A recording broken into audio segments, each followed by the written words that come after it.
Assalamualaikum warahmatullahi wabarakatuh.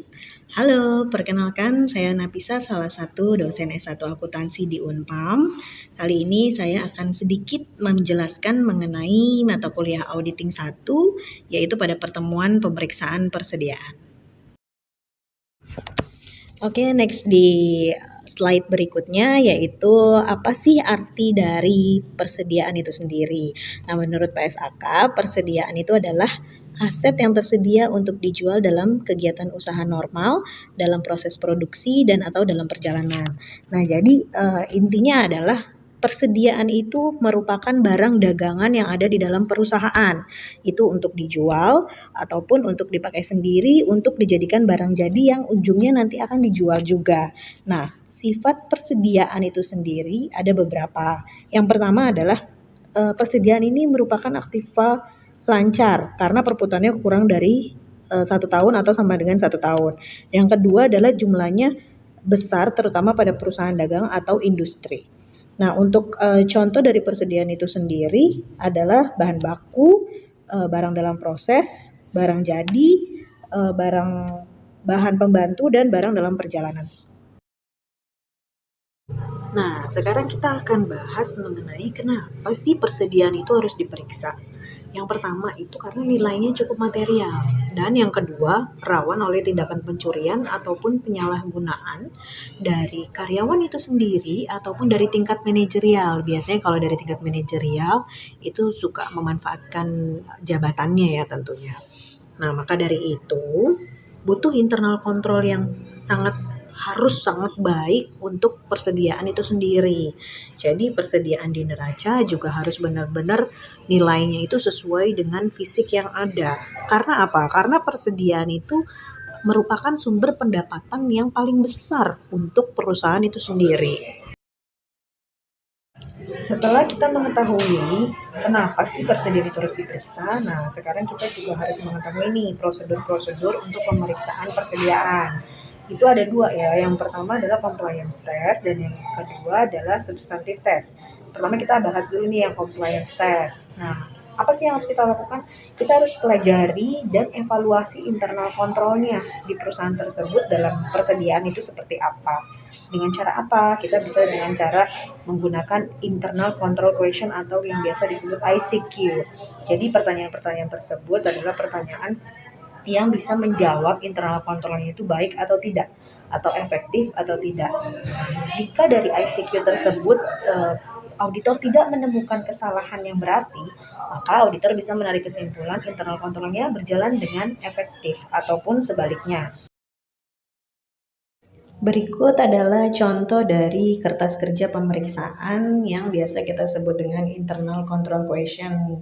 Yang tadi sudah dijelaskan ya, untuk prosedurnya itu harus ada compliance test. Jadi kalau internal control question itu lebih ke pertanyaan-pertanyaan yang hanya membutuhkan jawaban iya atau tidak ataupun ragu-ragu. Jadi salah satunya adalah seperti pertanyaan yang nomor 1 untuk di bagian A. Dapatkan apakah persediaan itu sudah dipisahkan secara kelompok, misalkan bahan baku, bahan dalam proses, barang jadi, ataupun bahan pembantu. Itu salah satunya.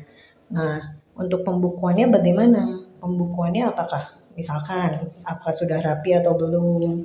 Lalu untuk perhitungannya seperti apa? Seperti itu ya. Nah, apakah juga bisa stok opnamnya lancar atau tidak? Karena kan untuk persediaan itu sendiri agar sesuai dengan neraca atau sesuai dengan pembukuan, fisiknya itu harus dicocokkan terlebih dahulu.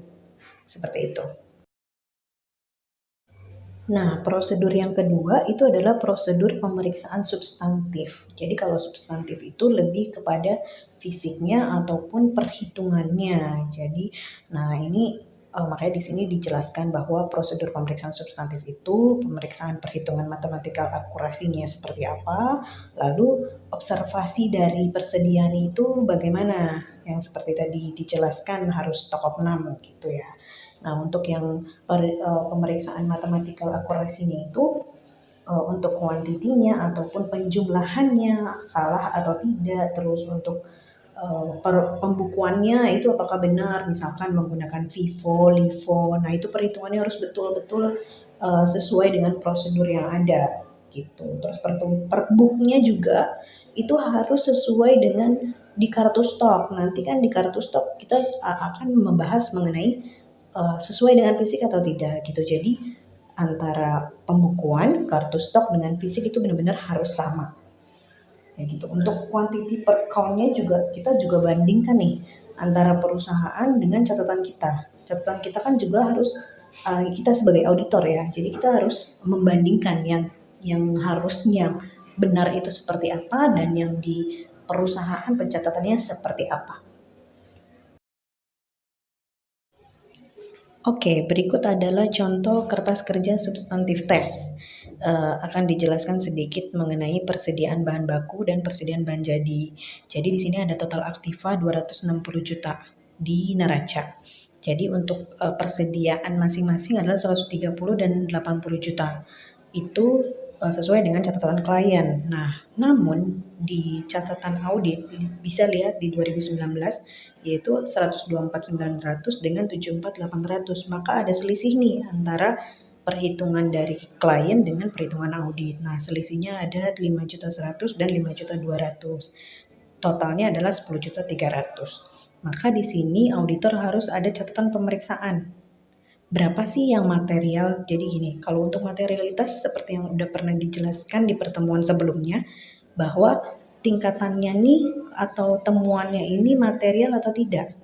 Jadi materialnya adalah misalkan 1% dari total aktiva, 1%-nya adalah 2.600.000. Kalau ternyata temuannya itu lebih dari 2.600.000, maka temuan ini adalah material, seperti itu. Jadi maka bisa dari materialitas bisa kita menarik kesimpulan bahwa pendapat kita mengenai saldo persediaan ini wajar atau tidak. Jadi karena di sini lebih dari material, maka ini tidak wajar.